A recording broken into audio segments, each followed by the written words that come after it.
Please subscribe our channel and also press the bell icon for more updates. नमस्कार students, आपका हमारे YouTube channel RK classes घैंचिया में स्वागत है। आज हम कक्षा 11 के इतिहास विषय में विश्व इतिहास के कुछ विषय के अंतर्गत अध्याय प्रथम का शेष पार्ट है, वो इस वीडियो में हम अध्ययन करेंगे। इसका जो अगला टॉपिक है वो है संप्रेषण एवं संचार के माध्यम, भाषा और कला। जीवित प्राणियों में मनुष्य ही एक ऐसा प्राणी है जिसके पास भाषा है। भाषा के विकास पर कई प्रकार के मत है। होमिनिड भाषा में अंग विक्षेप जैसे हाव भाव, हाथों का संचालन शामिल था। होमिनिड भाषा क्या थी? वह भाषा जिसमें अंगों का हाव भाव या हाथों का जो संचालन किया जाता है वो होमिनिड भाषा कहलाती है। उच्चारित भाषा से पहले गाने या गुनगुनाने जैसे मौखिक या अशाब्दिक संचार का प्रयोग होता था। 3 नंबर मनुष्य की वाणी का प्रारंभ संभवतः आह्वान या बुलाओं की क्रिया से हुआ था, जैसा कि नर वानरों में देखा जाता है। प्रारंभिक अवस्था में मानव बोलने में बहुत कम ध्वनियों का प्रयोग करता होगा। धीरे धीरे ये ध्वनियाँ ही आगे चलकर भाषा के रूप में विकसित हो गई होगी। उच्चरित यानी बोली जाने वाली भाषा की उत्पत्ति कब हुई? ऐसा सुझाव दिया जाता है कि होमो हेबिलिस के मस्तिष्क में कुछ ऐसी विशेषताएं थी जिनके कारण उसके बोलना या उसके लिए बोलना संभव हुआ। इस प्रकार संभवतः भाषा का विकास सबसे पहले 20 लाख वर्ष पूर्व शुरू हुआ होगा। यानी ये संभवतः अनुमान लगाया गया है कि भाषा का जो विकास है वो 20 लाख वर्ष पहले हुआ होगा। मस्तिष्क में हुए परिवर्तनों के अलावा स्वर तंत्र का विकास भी उतना ही महत्वपूर्ण था। स्वर तंत्र का विकास लगभग 2 लाख वर्ष पहले हुआ था। इसका संबंध खास तौर पर आधुनिक मानव से रहा है। एक तीसरा सुझाव यह है कि भाषा कला के साथ साथ लगभग 40,000 से 35,000 साल पहले विकसित हुई।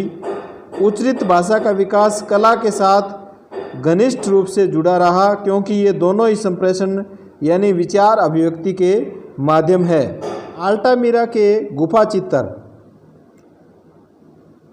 स्पेन में एक गुफा मिली है जिसका नाम है अल्टामिरा। इस गुफा के अंदर, इस अल्टामिरा गुफा में इसकी जो छत है उसमें एक बैल का चित्र मिला। ये देखो, एक बैल बना हुआ है। तो ये एक छोटी सी घटना है, इसमें दिया गया है।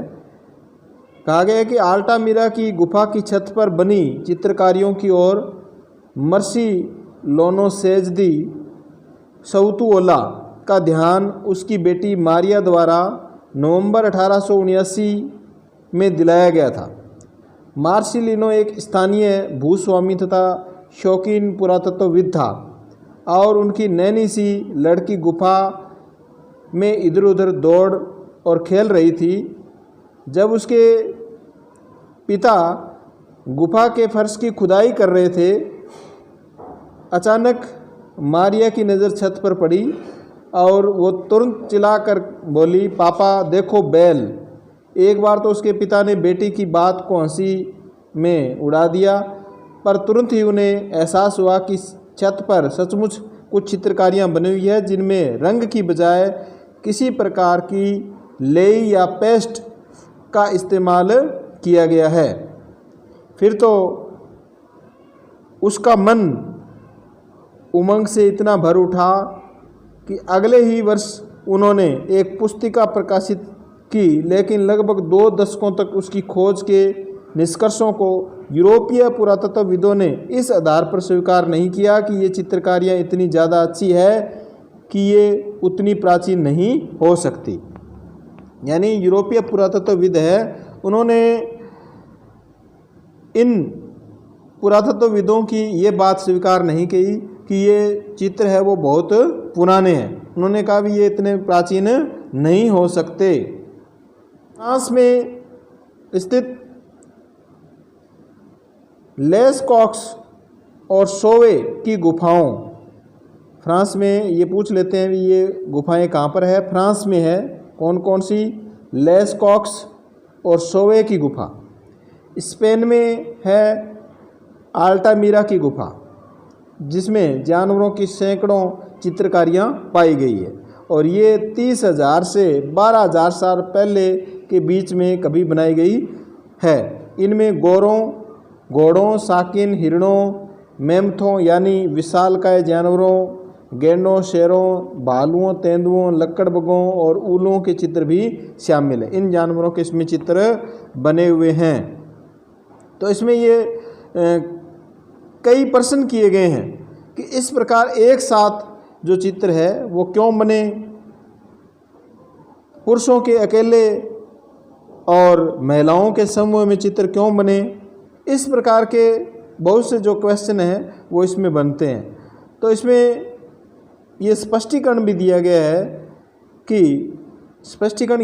है कि जीवन में शिकार का महत्व है, इसलिए जानवरों की चित्रकारियाँ धार्मिक क्रियाओं, रस्मों, जादू टोनों से जुड़ी होती थी। शायद चित्रकारी इसलिए की जाती थी कि ऐसी रस्म अदा करने से शिकार करने में सफलता मिले।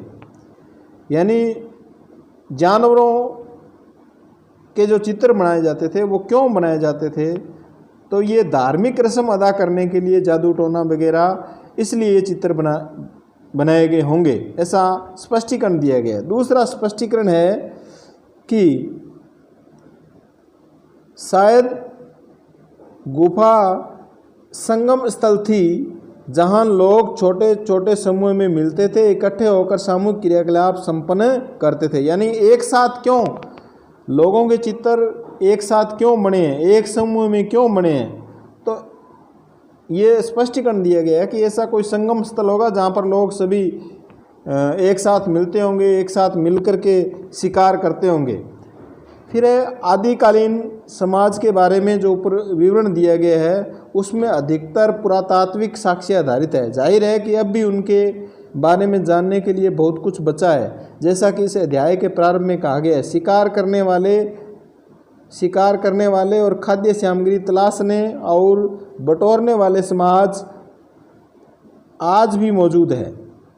क्या आज के शिकारी संग्राहक जीवन से पुराने समाजों के बारे में कुछ सीखा जा सकता है? इस प्रश्न पर हम अगले अनुभाग में चर्चा करेंगे। अफ्रीका में शिकारी संग्राहकों के साथ प्रारंभिक संपर्क। अफ्रीका के क्योंकि मानव की जो उत्पत्ति सबसे पहले हुई है वो अफ्रीका में हुई है। अफ्रीका में शिकारी संग्राहकों के साथ प्रारंभिक संपर्क, यानी अफ्रीका के जो शिकारी संग्राहक है उनके साथ संपर्क होता है। और वो संपर्क में क्या बात बताते हैं, देखो। अफ्रीका के कालाहारी रेगिस्तान, ये बहुत बड़ा अफ्रीका का रेगिस्तान है कालाहारी में रहने वाले कुंगसेन एक शिकारी संग्राहक समाज के साथ 1870 में एक अफ्रीकी पशु चारक समूह के एक सदस्य का पहली बार संपर्क हुआ। 1870 में अफ्रीकी पशु चारक समूह के एक सदस्य का कुंगसेन के साथ संपर्क हुआ। उस व्यक्ति ने इस मुलाकात के बारे में निम्नलिखित विवरण दिया। जब दोनों की मुलाकात हुई तो उसने क्या बताया? उसने बताया कि सर्वप्रथम जब हम इस इलाके में आए तो हमने देखा कि वहाँ बालू की सतह पर अजीब किस्म के पैरों के निशान बने हुए थे। हमने आश्चर्यचकित होकर सोचा कि लोग कैसे होंगे। ये लोग हमसे बहुत घबराते थे और जब कभी हम उनके पास जाते तो भागकर कहीं छिप जाते थे। हम उनके गांव में मिले लेकिन उन्हें हमेशा सुनसान पाया, क्योंकि जब कभी वे अजनबी लोगों से देखते तो इधर उधर भागकर झाड़ियों में छिप जाते थे। हमने मन ही मन कहा, अरे यह तो अच्छी बात है, ये लोग हमसे डरते हैं, वे कमज़ोर और हम आसानी से उन पर शासन कर सकते हैं। इस तरह हमने उन पर शासन स्थापित किया, इसमें कोई झगड़ा या खून खराबा नहीं हुआ। इसके बारे में हम विस्तृत जानकारी है वो अध्याय 8 और 10 में करेंगे। हाजा शिकारियों और संग्राहकों का एक छोटा सा समूह है जो लेक इयासी, लेक मीन्स होता है झील, एक खारे पानी की विभ्रंश घाटी में बनी झील के आसपास रहते हैं। पूर्वी हाजा का इलाका सूखा और चट्टानी है जहाँ घास, सवाना घास पाया जाता है, कांटेदार झाड़ियाँ, एकासियों के पेड़ों की बहुतायत है। लेकिन जहाँ जंगली खाद्य वस्तुएं भरपूर मात्रा में मिलती है। 20वीं शताब्दी के शुरू में यहाँ भांति भांति के जानवरों की बेशुमार संख्या थी। जहाँ यहाँ के बड़े जानवरों में हाथी, गेंडे, भैंसे, जिराफ, जेब्रा, वाटरबक, हिरन, चिंकारा, खाकदार, जंगली सुअर, बबून, बंदर, शेर, तेंदुए और लक्कड़बगे जितने आम हैं उतने ही आम छोटे जानवरों में शाही मछली, खरगोश, गिद्दड़, कछुए इस प्रकार के जानवर हैं।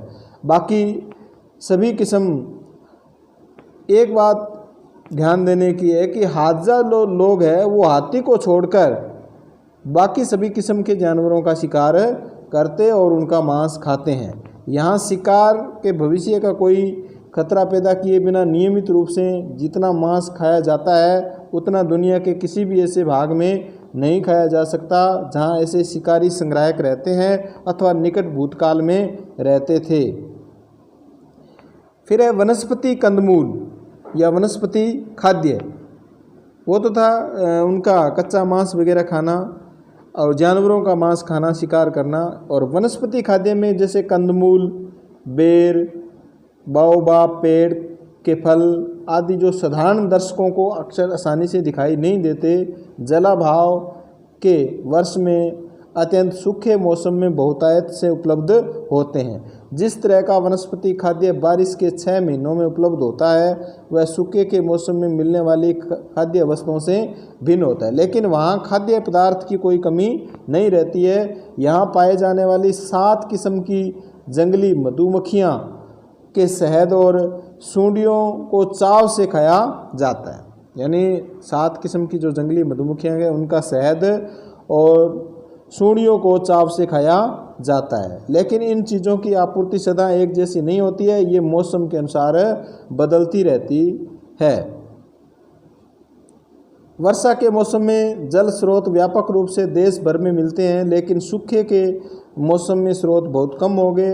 हाजा लोग ये समझते हैं कि अगर अधिक से अधिक 5-6 किलोमीटर की दूरी तक पानी मिल जाए तो उनका काम चल सकता है। यानी वे शिविर आमतौर पर जल स्रोत से 1 किलोमीटर की दूरी पर स्थापित किए जाते थे। यानी जब वो रहते थे तो लगभग जल स्रोत के पास में ही रहते थे।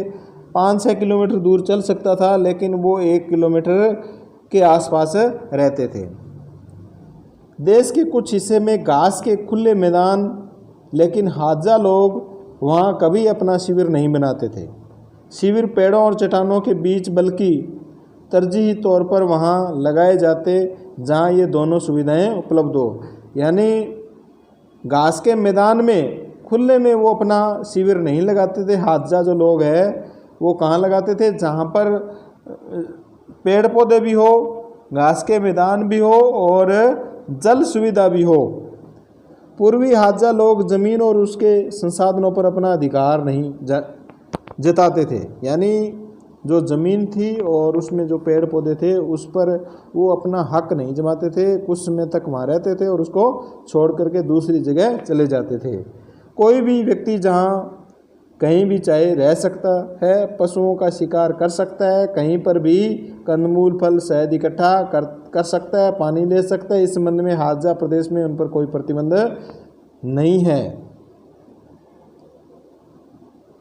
अपने इलाके में शिकार के लिए असीमित मात्रा में पशु उपलब्ध होने के बावजूद हाजा लोग अपने भोजन के मुख्य रूप से जंगली साग सब्जियों पर निर्भर रहते हैं। यानी ये लोग हैं वो असीमित मात्रा में पशु उपलब्ध होने के बावजूद भी वो जंगली जो साग सब्जियां वो खाते थे, निर्भर रहते थे। संभवतः उनके भोजन का 80% भाग मुख्य वनस्पति जन्य होता है। यानी ज़्यादातर 80% उनका जो भोजन था वो कैसा था? वनस्पति यानी पेड़ पौधों, कंदमूल, जड़ वगैरह खाते थे। और 20% भाग है वो मांस और शहद का उपयोग करते थे। नमी के मौसम में हाजा लोगों के शिविर आमतौर पर छोटे और दूर तक फैले हुए होते हैं, क्योंकि नमी में उनको पानी की कम आवश्यकता होती थी तो दूर तक फैल जाते थे। सूखे के मौसम में पानी के स्रोतों के आसपास बड़े घने बसे होते हैं। सूखे के समय भी उनके यहाँ भोजन की कोई कमी नहीं रहती है। आज का जो शिकारी संग्राहक समाज है और वर्तमान से अतीत की ओर, जैसे जैसे मानव विज्ञानियों द्वारा अध्ययनों के माध्यम से आज के शिकारी संग्राहकों के बारे में हमारा ज्ञान बढ़ा, हमारे सामने यह प्रश्न उपस्थित हुआ कि क्या वर्तमान शिकारी संग्राहक समाजों के बारे में प्राप्त जानकारी का उपयोग सुदूर अतीत के मानव के जीवन को पुनर्निर्मित करने में किया जा सकता है। आज के जो शिकारी है वो पुराने शिकारियों से उनका कोई संबंध स्थापित किया जा सकता है या नहीं। इस मुद्दे पर समय दो परस्पर विरोधी विचारधाराएं चल रही है। एक और विद्वानों का एक ऐसा वर्ग है जिन्होंने आज के शिकारी संग्राहक समाजों से प्राप्त विशिष्ट तथ्यों व आंकड़ों का सीधे अतीत के पुरातत्वीय अवशेषों की व्याख्या करने के लिए उपयोग कर लिया। उदाहरण, कुछ पुरातत्वविदों का कहना है कि 20 लाख साल पहले होमिनिड स्थल, जो कि तुर्काना झील के किनारे स्थित है, संभवतः आदिकालीन मानवों के शिविर या निवास स्थान थे जहां वे सूखे मौसम में आकर रहते थे। ऐसी पद्धति वर्तमान हादचा या कुंगसेन समाजों में पाई जाती है। यानी कुछ विद्वानों ने तो ये मान लिया कि आज का जो शिकारी संग्राहक समाज है वो ही 20 लाख साल पहले ऐसा ही था। लेकिन कुछ जो विद्वान हैं, दूसरी ओर कुछ विद्वान ऐसा महसूस करते हैं कि संजाति वृत्त संबंधी तथ्यों और आंकड़ों का उपयोग अतीत के समाजों को समझने में नहीं किया जा सकता। वो कह रहे हैं कि आज का जो हम लोगों का जो शिकारी संग्राहक समाज है उसके जो रीति रिवाज है उनको हम प्राचीन या अतीत के आंकड़ों में उपयोग या समझने में उपयोग नहीं कर सकते, क्योंकि दोनों चीज़ें एक दूसरे से बिल्कुल भिन्न है। उदाहरण के लिए आज के शिकारी संग्राहक समाज शिकार और संग्रहण के साथ साथ आर्थिक क्रियाकलापों में लगे रहते हैं। पहले तो उनका क्या काम था, शिकार करना था और उसका संग्रहण करना, लेकिन आज शिकार संग्रहण के साथ साथ आर्थिक क्रियाकलाप भी करते हैं, उसको बेचते भी हैं। जैसे जंगलों में पाए जाने वाली छोटी छोटी चीज़ें का विनिमय व्यापार करते हैं, पड़ोस के किसानों के खेतों में मजदूरी भी करते हैं। इसके अलावा समाज भौगोलिक, राजनीतिक, सामाजिक यानी सभी दृष्टियों से हाशिए पर है। वे जिन परिस्थितियों में रहते हैं वह आरंभिक मानव की अवस्था से बहुत भिन्न है। यानी पहले के जो मानव थे उनसे आज के मानव बहुत ज़्यादा भिन्न है। एक अन्य समस्या यह है कि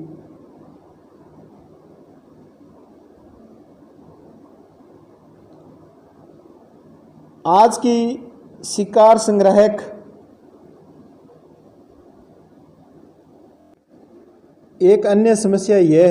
आज के शिकारी संग्राहक समाज के आपस में बहुत भिन्नता है। कई मुद्दों पर परस्पर विरोधी तथ्य दिखाई देते हैं। वे सब समाज शिकार संग्रहण को अलग अलग महत्व देते हैं। उनके आकार भिन्न भिन्न यानी छोटे बड़े होते हैं। उनकी गतिविधियों में भी अंतर पाया जाता है। भोजन प्राप्त करने के मामले में विभाजन को लेकर भी कोई आम सहमति नहीं है। यद्यपि आज भी अधिकतर स्त्रियां ही खाने पीने की सामग्री जुटाने का काम करती है, पुरुष शिकार करते हैं। लेकिन ऐसे समाजों के उदाहरण मिलेंगे जहां स्त्रियां पुरुष दोनों ही शिकार और संग्रहण औजार बनाने का काम करते हैं। स्थितियां जो भी हो, इस बात से इनकार नहीं किया जा सकता कि ऐसे समाजों में स्त्रियां भी भोजन जुटाने में अपना महत्वपूर्ण योगदान देती है। संभवतः इस बात से यह सुनिश्चित होता है कि आज के शिकारी संग्राहक समाज में स्त्री पुरुष दोनों ही की भूमिका अपेक्षाकृत एक समान होती है। यद्यपि इसमें समाजों के अंदर कुछ अंतर है। वर्तमान स्थिति ऐसी होने पर अतीत के बारे में कोई निष्कर्ष निकालना कठिन है। यानी आज का जो समाज है उसमें स्त्री पुरुष दोनों भी शिकार कर सकते हैं, लेकिन उस समय है वो केवल पुरुष ही शिकार करते थे। तो उसकी तुलना हम आज से नहीं कर सकते, अतीत की तुलना है वो वर्तमान से नहीं कर सकते। अब है उपसंहार। लाखों सालों तक मानव जंगली जानवरों का शिकार करके, जंगली पेड़ पौधों को इकट्ठा करके अपना भरण पोषण करते कर रहे थे। फिर 10,000 से 4500 वर्ष पहले तक दुनिया भिन्न भिन्न भागों में रहने वाले कुछ जंगली पौधों का अपने उपयोग के लिए उगाना और जानवरों के लिए पालतू बनाना सीख लिया। यानी पहले जंगलों में घूमकर वो अपना भोजन इकट्ठा करते थे, लेकिन बाद में उन्होंने खेती करनी शुरू कर दी, पेड़ पौधों को अपने घर पर ही अपने आसपास लगाना शुरू कर दिया और जानवरों को पालना शुरू कर दिया। इसके फलस्वरूप खेती और पशुचारण कार्य उनकी जीवन पद्धति का अंग बन गया। यानी खेती भी करने लग गए और पशुचारण का कार्य भी करने लग गए। इधर उधर बिखरे हुए खाद्य पदार्थों को बटोर कर खाने की बजाय उन्हें खेती के जरिए स्वयं उपजाकर प्राप्त करना मानव इतिहास का एक युगांतकारी घटना है। मगर उस समय यह परिवर्तन क्यों आया, यानी उनके दिमाग में ऐसा कैसे आया कि वो एक जगह ही रह करके भोजन प्राप्त करें। लगभग 13,000 साल पहले अंतिम हिमयुग का अंत हो गया। उसके साथ ही अपेक्षाकृत अधिक गर्म और नम मौसम की शुरुआत हो गई। हिमयुग यानी बर्फ वाला जो युग था, शीत युग था, उसका अंत हो गया और गर्मी और नम मौसम की शुरुआत हो गई। इसके फलस्वरूप जंगली जो गेहूं जैसे अनाज के पौधे उगाने के लिए परिस्थितियां अनुकूल हो गई।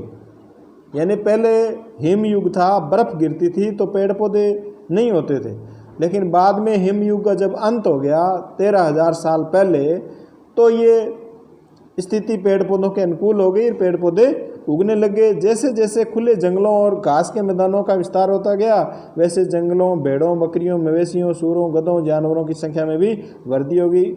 इससे इंगित होता है कि मानव समाज धीरे धीरे इलाकों को अधिक पसंद करने लगा और जंगली घास फूस और जानवरों की बहुतायत थी। इसके अलावा आप पहले काफ़ी बड़े जन समुदाय ऐसे इलाकों में वर्ष के अधिकांश भाग में लगभग स्थायी रूप से रहने लगे। चूँकि इलाके को अपेक्षाकृत अधिक पसंद किया जाता था, इसलिए वहाँ भोजन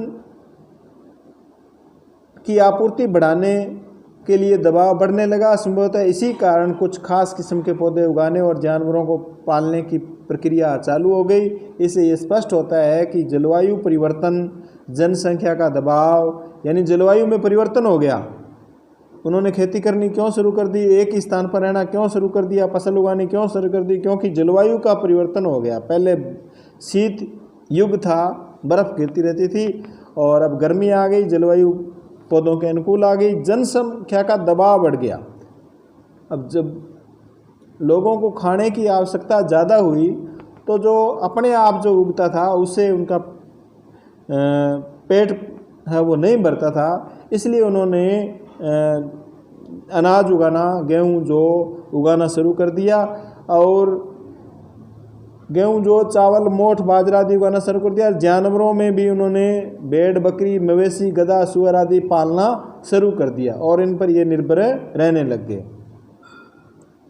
एक ऐसा क्षेत्र जहां आज से लगभग 10,000 साल पहले खेती और पशुचारण प्रारंभ हुआ, ये फर्टाइल क्रीसेंट यानी उर्वर अर्धचंद्राकार क्षेत्र मध्य सागर के तट से लेकर ईरान में जाग्रोस पर्वतमाला तक फैला हुआ था। खेती की प्रथा चालू हो जाने से लोगों ने एक स्थान पर पहले ज़्यादा लंबे अरसे तक टिकना शुरू कर दिया। पहले टिकते नहीं थे क्योंकि खेती नहीं थे, एक जगह से दूसरी जगह जंगलों में घूमते रहते थे। इस प्रकार गारे, कच्ची ईंटों, पत्थरों से स्थायी घर बनाए जाने लगे। पुरातत्वविदों को ज्ञात प्राचीन गांवों से कुछ, यानी पुरातत्व जो विद है, खुदाई करने वाले हैं, उनको ऐसी जानकारी मिलती है। खेती और पशुचारण से कई अन्य परिवर्तन प्रारंभ हुए।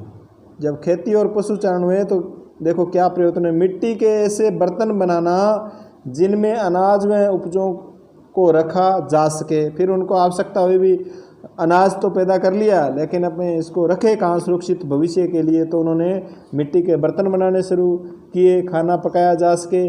इसके अलावा पत्थर के नए किस्म के औजारों का इस्तेमाल होने लगा। खेती करने के लिए नए नए उपकरण विकसित हुए। हल जैसे अन्य उपकरण खेती के काम में आने लगे। धीरे धीरे तांबा, रांगा जैसी धातुओं से परिचित हो गए। मिट्टी के बर्तन बनाने और परिवहन के लिए पहिए का इस्तेमाल, पहिए का आविष्कार भी उन्होंने पत्थर का पहिया बना करके किया, ताकि जो अनाज होता था उसको खेत से घर लाया जा सके या एक स्थान से दूसरे स्थान पर उसका परिवहन किया जा सके। लगभग 5000 साल पहले इससे भी अधिक संख्या में लोगों के समूह एक साथ शहरों में रहने लगे। ऐसा क्यों हुआ? शहरों और अन्य बस्तियों का जो अंतर है वो हम अध्याय 2 में पढ़ेंगे। अब है काल रेखा। काल रेखा लाख वर्ष पूर्व, यानी लाख वर्ष पूर्व में बताया गया। जैसे 360 से 240 लाख वर्ष पूर्व नर वानर प्राइमेट बंदर एशिया और अफ्रीका में पाए जाते थे। 240 लाख वर्ष पूर्व होमिनाइड गिब्बन एशियाई ओरंगटाउन अफ्रीकी वानर गोरिल्ला चिंपैंजी ये सब पाए जाते थे। 64 लाख वर्ष पूर्व होमिनाइड और होमिनिड की शाखाओं में विभाजन, 2 शाखाएं बन गई, होमिनाइड और होमिनिड। इससे पहले इन दोनों में अंतर बता चुके हैं। फिर है 56 लाख वर्ष पूर्व ऑस्ट्रेलोपिथिकस। 26 से 25 लाख वर्ष पत्थर के सबसे पहले जो औजार बनाए गए वो 26 से 25 लाख वर्ष पूर्व बनाए गए। 25 से 20 लाख वर्ष पूर्व अफ्रीका का ठंडा और शुष्क होना। पहले बहुत शीत था, लेकिन 25 से 20 लाख वर्ष पूर्व क्या हो गया? अफ्रीका ठंडा और शुष्क हो गया। परिणाम स्वरूप जंगलों में कमी और घास के मैदानों में वृद्धि हुई। 25 से 20 लाख वर्ष पूर्व होमो मानव की उत्पत्ति हुई। 22 लाख वर्ष पूर्व होमो हेबिलिस। 18 लाख वर्ष पूर्व होमो इरेक्टस। 13 लाख वर्ष पूर्व ऑस्ट्रेलोपिथिकस विलुप्त होना। 8 लाख वर्ष पूर्व आद्य होमोस्पेशियंस होमो हाइडेलबर्गेसिस, यानी जर्मनी के हाइडेलबर्गेसिस में ये मानव मिले थे, तब इनका नाम हो गया होमो हाइडेलबर्गेसिस। होमो हाइडेलबर्गेसिस। 1.9 से 1.6 लाख वर्ष पूर्व होमोसेपियंस यानी आधुनिक मानव का विकास है वो होता है। फिर है काल रेखा सेकंड लाख वर्ष पूर्व, यानी दफनाने की जो प्रथा का जो सबसे पहले साक्ष्य मिला है वो 3 लाख वर्ष पहले मिला है। कितने लाख वर्ष पूर्व दफनाने का साक्ष्य मिला था? 3 लाख वर्ष पूर्व। होमो इरेक्टस का लोप होने का साक्ष्य 2 लाख वर्ष पूर्व। और स्वर तंत्र का विकास यानी उच्चारण करने का विकास 2 लाख वर्ष पूर्व। नर्मदा घाटी भारत में आद्य होमोसेपियंस की जो खोपड़ी प्राप्त हुई है वो 2 से 1,30,000 वर्ष पूर्व। आधुनिक मानव का प्रादुर्भाव हुआ 1,95,000 वर्ष पूर्व। निएंडरथल मानव का प्रादुर्भाव 1,30,000 वर्ष पूर्व। चूल्हों के इस्तेमाल के बारे में सबसे पहला साक्ष्य 1,25,000 वर्ष पूर्व हुआ। निएंडरथल मानवों का लोप हुआ 35,000 वर्ष। आग में पकाई गई चीकनी मिट्टी की छोटी छोटी मूर्तियों का सबसे पहले जो साक्ष्य मिला है वो 27,000 वर्ष पूर्व। सिलाई वाली सुई का जो आविष्कार हुआ है वो 21,000 लाख वर्ष पूर्व हुआ है। अब है इसके अभ्यास प्रश्न।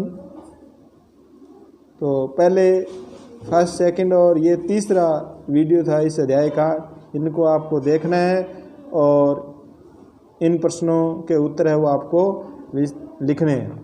जैसे पहला क्वेश्चन है, पृष्ठ 13 पर दिए गए सकारात्मक प्रतिपुष्टि व्यवस्था को दर्शाने वाले आरेख को देखना है। क्या आप उन निवेशों की सूची दे सकते हैं जो औजारों के निर्माण में सहायक हुए? औजारों के निर्माण में किन किन प्रक्रियाओं पर को बल मिला, यानी औजार बनाने में क्या क्या काम आए और औजार बनने के बाद में कौन कौन सी प्रक्रिया को बल मिला, ये बताना है। सेकंड क्वेश्चन है, मानव व लंगूर तथा वानरों जैसे स्तनपाइयों के व्यवहार और शरीर रचना में कुछ समानताएं पाई जाती है। इससे यह संकेत मिलता है कि संभवतः मानव का कर्मिक विकास वानरों से हुआ। व्यवहार और शरीर रचना शीर्षकों के अंतर्गत 2 अलग अलग स्तंभ बनाइए और उन समानताओं की सूची दीजिए। दोनों के बीच पाए जाने वाले अंतरों को भी लिखिए जिन्हें आप महत्वपूर्ण समझते हैं। यानी मानव और वानर दोनों में क्या अंतर था, क्या उनके व्यवहार में अंतर था, ये अंतर बताना है। क्वेश्चन नंबर 3 है,